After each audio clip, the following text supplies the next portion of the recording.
Welcome back. এখন হচ্ছে আমরা লুপ রিলেটেড একটা ইম্পর্টেন্ট প্রবলেম দেখব, যেটা পরীক্ষায় অবশ্যই আসবেই বলা যায়। তো এখানে আমরা দেখব হচ্ছে লুপ দিয়ে কেমনে একটা ধারার যোগফল নির্ণয় করতে হয়।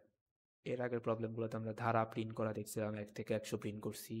তারপর হচ্ছে বিজোড় সংখ্যার লুপ প্রিন্ট করছিলাম, সরি ধারা প্রিন্ট করছিলাম এগুলা। তো এখন হচ্ছে 1 থেকে একটা ধারা দেওয়া আছে 1 2 3 করে ডট ডট ডট n পর্যন্ত। এই ধারাটার যোগফল বের করতে হবে। তো n তো দেওয়া নাই, তার মানে একটা লাস্ট পথ আমার জানতে হবে। যে পথ পর্যন্ত আমি যোগফল নির্ণয় করব সেটা হইতে পারে 10তম পদ, 100তম পদ, অর্থাৎ লাস্ট ভ্যালুটা আমার জানতে হবে কত নাম্বার পর্যন্ত আমি যোগ করব।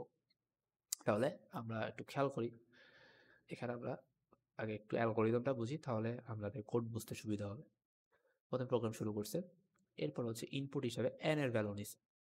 কেন? কারণ আমি যদি n এর ভ্যালু না জানি তাহলে আমি কত পর্যন্ত যোগ করব, তাহলে n এর ভ্যালুটা আমাকে নিতে হবে। সেটা হতে পারে 10, তার মানে 1 থেকে আসলে 1 2 3 করে 10 পর্যন্ত যোগফল বের করতে যাচ্ছি।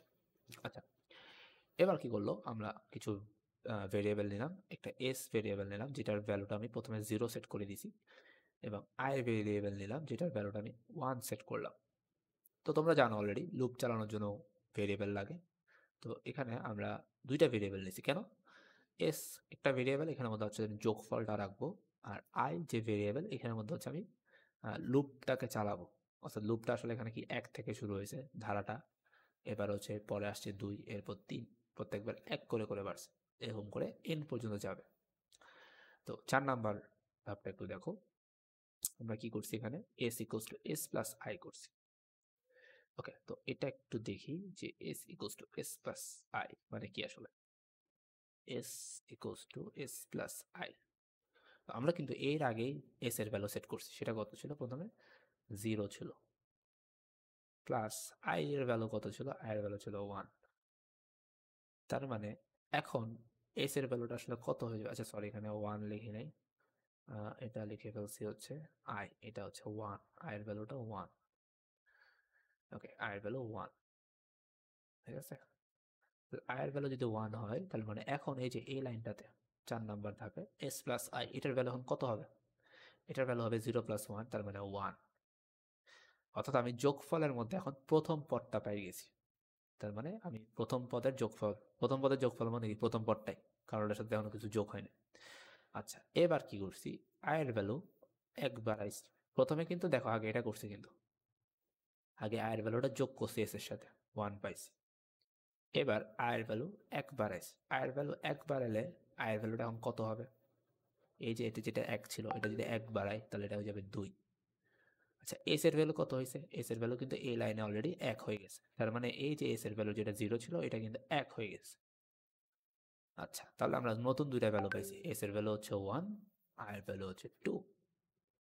এবার দেখো তো, আই এর ভ্যালু 2 মানে আসলে দ্বিতীয় পদ না, এই যে দিউ। এখন বলছে যে 5 নাম্বার ধাপটা খেয়াল করো, আই যদি এন থেকে ছোট বা সমান হয় তাহলে ধাপ 4-এ যাইতে বলছে। আইটা আসলে কি? আইটা আসলে হচ্ছে এই যে ধারাটার প্রত্যেকটা পদ, 1 2 এগুলা। আই এরকম করে করে এন পর্যন্ত আমাকে যোগ করতে হবে, তাই না? আয়ের ভ্যালু যদি এন এর ছোট বা সমান, তার মানে কি আসলে ধারাটা লাস্ট পদ পর্যন্ত আর কি। তাহলে আয়ের ভ্যালু এন থেকে ছোট বা সমান মানে হচ্ছে কন্ডিশন ট্রু হবে। তাহলে কন্ডিশন যদি এই কন্ডিশনটা যদি ট্রু হয় তাহলে ধাপ 4-এ যেতে বলছে। 4-এ কি করছিলাম? এই যে যোগফলগুলো বের করছিলাম এবং আয়ের ভ্যালু 1 বাড়াইছিলাম। তার মানে এখন আয়ের ভ্যালু এখন কত? আয়ের ভ্যালু হচ্ছে এখন 2। 2 কি n থেকে ছোট? ধরে নিলাম n এর ভ্যালু 10, হ্যাঁ ছোট, তার মানে আমি আবার যোগ করব। তো যোগ করলে এখন s এর ভ্যালু কত হবে? এই যে s এর ভ্যালু এখন এখানে 1 হয়েছিল, আয়ের ভ্যালু একবারে 2 হয়েছে, তাহলে দুইটা যোগ করলে কত পাবো? 3 পাবো। তার মানে আমি s এর একটা নতুন ভ্যালু পাইছি, সেটা হচ্ছে 3। এবার আবার আয়ের ভ্যালু কি করছি? ধাপ 4-এ যে আবার গেলাম, ধাপ 4-এ তার একটা কাজ আছে, আয়ের ভ্যালু 1 বাড়ানো। 1 বাড়ালে কত হবে? আগে ছিল হচ্ছে 2, 2 থেকে 1 বাড়ালে 3 হবে। তার মানে তোমরা কি ধরতে পারতেছো আসলে কাহিনীটা কি হচ্ছে? কাহিনীটা হচ্ছে এই যে আমরা এক একটা পদ যোগ করে করে যোগফলটা আসলে কোথায় রাখতেছি? এস এর মধ্যে রাখতেছি। দেখো 1 আর 2 যোগ করলে যোগফল কত হয়? 3। অলরেডি আমরা এখানে 3 পাই গেছি, ঠিক আছে, এই যে এই লাইনটাতে। আবার এই ৩ এর সাথে এই যে যোগ করে ৩ পাইছি, এই ৩ এর সাথে যদি আবার ৩ যোগ করি, তার মানে আমি ৩টা পদের যোগফল পাই গেছি। কত? সেটা ৬। এই যে এখানে দেখো, আমি যদি আবার s ইকুয়ালস টু, আবার যখন i এর ভ্যালুটা n থেকে ছোট হবে, আবার ধাপ ৪ এ যাবে লুপের কাজ, তখন আবার যোগ করবেন। এখন যোগ করলে কত হবে? এখন তো s এর ভ্যালু ৩, i এর ভ্যালু ৩, ৩ আর ৩ যোগ করলে ৬। তার মানে আমি প্রত্যেকবার আসলে s এর ভ্যালু সাথে i এর ভ্যালু যোগ করে আমি ধারাটার যোগফলটা আস্তে আস্তে বাড়াচ্ছি।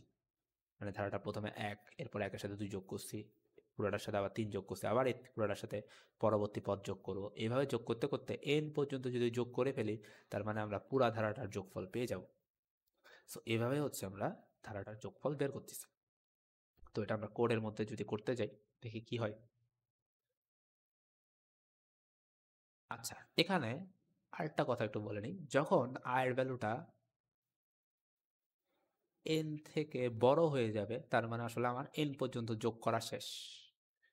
i এর ভ্যালু যদি n থেকে বড় হয়ে যায়, তার মানে আমি আগে অলরেডি কি করছি, যে একটা একটা করে যোগ করে আসছি না, তার মানে n পর্যন্ত যোগ করে ফেলছি। তাহলে কিন্তু লুপ, এই যে কন্ডিশনটা ফলস হবে, কন্ডিশনটা ফলস হলে ধাপ ৬ এ আসবে, এখন কিন্তু আর ৪ এ যাবে না।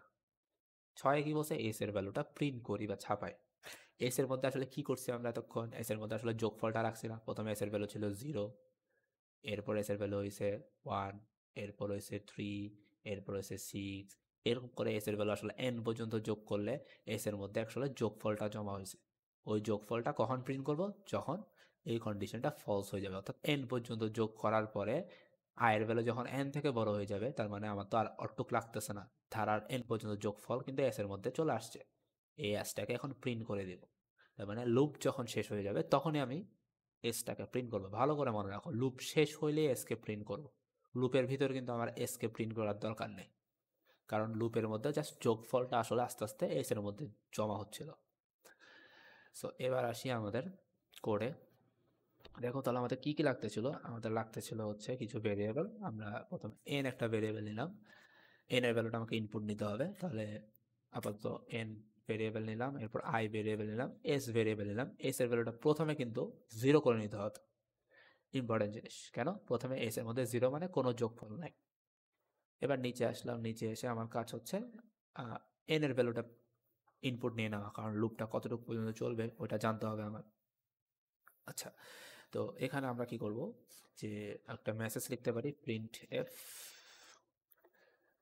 Enter the last value of the ধারা, ধারা ইংলিশ কি, সিকোয়েন্স, সিকোয়েন্স। ওকে, সো সেমিকোলন। এবার হচ্ছে স্ক্যানআপ ইনপুট নিব, এখানে কি দিব, %d। কাকে বোঝাচ্ছি, সরি, %dটা দিয়ে একটা ইন্টিজার ইনপুট নিচ্ছি, সেটা কোথায় রাখবো, n এর মধ্যে রাখবো। তো এখানে কি লিখতে হবে, %n। তাহলে আমার n এর ভ্যালু ইনপুট নেওয়া শেষ। এবার জাস্ট লুপটা চালাই দিব। ফর, প্রথমে i এর ভ্যালু কত, i এর ভ্যালু 1 থেকে শুরু হয়েছে, ধারাটা 1 থেকে শুরু হয়েছিল। i এর ভ্যালুটা n থেকে ছোট বা সমান যতক্ষণ, ততক্ষণে আমি লুপটা চালাবো। আর i এর ভ্যালু এখানে এই ধারার ক্ষেত্রে, ধারাটা কি ছিল আসলে, ধারাটা ছিল হচ্ছে, মনে আছে, ধারাটা ছিল প্রথমে 1, তারপর ছিল 2, তারপর 3, এরকম করে ডট ডট ডট n পর্যন্ত। তার মানে প্রতিবার 1 করে করে বাড়তেছে। তার মানে আমার i ইকুয়ালস টু কত হবে এখানে, এখানে হবে i equals to i plus 1। এই ছিল ধারা। এবার ধারার ভিতরের কাজ কি, ভিতরের কাজ হচ্ছে s এর ভ্যালুটা বাড়ানো, তাহলে s equals to s plus i। এটা একটা কাজ, আর তো কাজ নেই। i এর ভ্যালু এক এক করে তো এখানে অলরেডি বাড়তেছে, তাহলে এখানে আর বাড়াইতে হচ্ছে না। ওকে, তো s এর ভ্যালু বাড়তে বাড়তে বাড়তে বাড়তে কতটুকু পর্যন্ত বাড়বে, n পর্যন্ত বাড়বে। n পর্যন্ত বাড়া মানে কি, আসলে আমরা লাস্ট পর্যন্ত যোগ করে ফেলছি। এবার লাস্টে দিয়ে ধারাটার বাইরে কি করব, printf the sum of the series is কত, %d। %d কাকে বোঝাচ্ছি, s কে বোঝাচ্ছি, সামটা তো s এর মধ্যে রাখছি। ওকে, তাহলে আমাদের কাজ শেষ। এবার একটু খেয়াল করো, আমরা কিন্তু এখান থেকে চেক করতে পারি। দেখো আমরা যখন প্রথম 3টা পদ যোগ করছিলাম, 1 2 3, আনসারটা কত আসছিল, 6 না? তার মানে 1 থেকে শুরু করে লাস্ট পদ যখন 3, তখন যোগফলটা আসে 6। তো এখানে দেখো আমি জাস্ট রান দিলাম, রান দিয়ে লাস্ট ভ্যালুটা 3 যখন দিছি, মানে 1 থেকে 3, আসলে 1 থেকে 3 এর যোগফল কত হবে, 6, তাই না?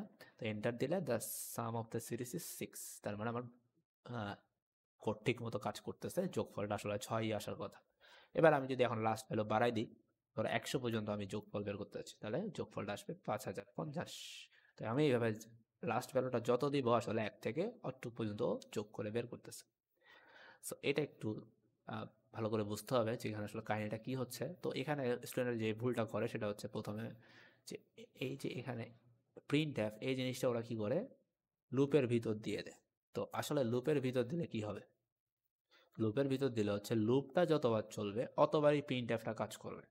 তার মানে এস এর ভ্যালু যে এখানে আস্তে আস্তে যোগ করে বাড়তেছে, প্রত্যেকবার এই লুপটাতে আমাকে প্রিন্ট এফটা দেখাবে। যেমন এখানে যদি দেখো আমি শুধু 3 পর্যন্ত যদি দিই, তাহলে দেখো প্রথমে the sum of the series is প্রথমে 1, ওই যে মনে আছে প্রথমে এস এর ভ্যালু কত হয়েছিল, 1 হয়েছিল, একবার চলছে 1 হয়েছে, দ্বিতীয়বার 3 হয়েছে, এরপরে বার 6 হয়েছে। তার মানে প্রত্যেকবারের জন্য আউটপুট দেখাচ্ছে the sum of the series 1, the sum of the series is 3, the sum of the series is 6, একটু পর্যন্ত চলছে। তাহলে আসলে প্রিন্ট এফটা কোথায় হবে, প্রিন্ট এফটা হচ্ছে লুপ একদম যখন শেষ হয়ে যাবে, অর্থাৎ লুপ শেষ হয়েছে মানে কি, এস এর মধ্যে যোগফলটা জমা হয়ে গেছে। এবার আমি কি করব, লুপের পরে যে সামটাকে বা যোগফলটাকে প্রিন্ট করব। আচ্ছা, আরেকটা ভুল কি করে, আরেকটা ভুল হচ্ছে এখানের মধ্যে এস এর ভ্যালুটা যোগ করে করে যে বাড়তেছে, এটা একটু অনেক সময় ভুল করে ফেলে। অনেক সময় অনেকে কি করে যে হোয়াইল লুপ বা ডু হোয়াইল লুপ দিয়ে করলে ওরা আগে দিয়ে আয়ের ভ্যালুটা বাড়াই দেয়, পরে দিয়ে এস এর ভ্যালুটা বাড়ায়। এটা অন্য দুইটা লুপের ক্ষেত্রে বেশি ঝামেলাটা হয়, ফর লুপের ক্ষেত্রে এই প্রবলেমটা হয় না। হোয়াইল বা ডু হোয়াইল দিয়ে করতে গেলে ওই প্রবলেমটা একটু খেয়াল রাখতে হবে, এটা আমরা দেখবো নেক্সটে। সো এই হচ্ছে আমাদের আপাতত বেসিক। এখন জাস্ট একটু চিন্তা করো, আমি যদি এখন লুপটাকে একটু ওইভাবে চেঞ্জ করতাম। ওকে, তো এখন 3 পর্যন্ত যদি যোগ করি তাহলে হচ্ছে আমার 6 আসে। এখন আমি চাচ্ছি যে লুপটা এরকম ছিল, যে লুপ ছিল প্রথমে 1, 1 এর পর আসছে 3, এরপর 5, এরকম করে n পর্যন্ত। তাহলে এখন জাস্ট চেঞ্জ কোথায় হবে, এগুলো তোমরা কিন্তু অলরেডি শিখে গেছো। এখন কিন্তু চেঞ্জ হচ্ছে জাস্ট কত করে বাড়তেছে। 1 থেকে শুরু হয়েছে, এটা ঠিক আছে, আয়ের ভ্যালু 1, বাড়তেছে হচ্ছে 2 করে। তার মানে আমি যদি এখন n এর ভ্যালু 5 ধরি, যোগফলটা কত আসার কথা, 1 এর সাথে 3 যোগ করলে 4, 4 এর সাথে 5 যোগ করলে 9। তার মানে একটু দেখো তো, আমি যদি লাস্ট ভ্যালু 5 দিই এখন, যোগফলটা কি আসে, 9 আসে। কেন, ধারাটা এখন হয়ে গেছে 1 3 5, এখানে 2 করে বাড়াইছে। তাহলে এখানে একটু তোমরা খেয়াল রাখবা ধারাটা কত থেকে শুরু হচ্ছে, কত করে বাড়তেছে, কত পর্যন্ত নিচ্ছ। সো এই লেকচারটা যদি ভালো করে দেখো, আশা করি তোমরা বুঝতে পারবা। ধারার যোগফল নির্ণয়টা তোমাদের জন্য কিন্তু খুবই ইম্পর্টেন্ট, এটা একটু প্র্যাকটিস করবা বেশি করে। Thank you everyone, tata.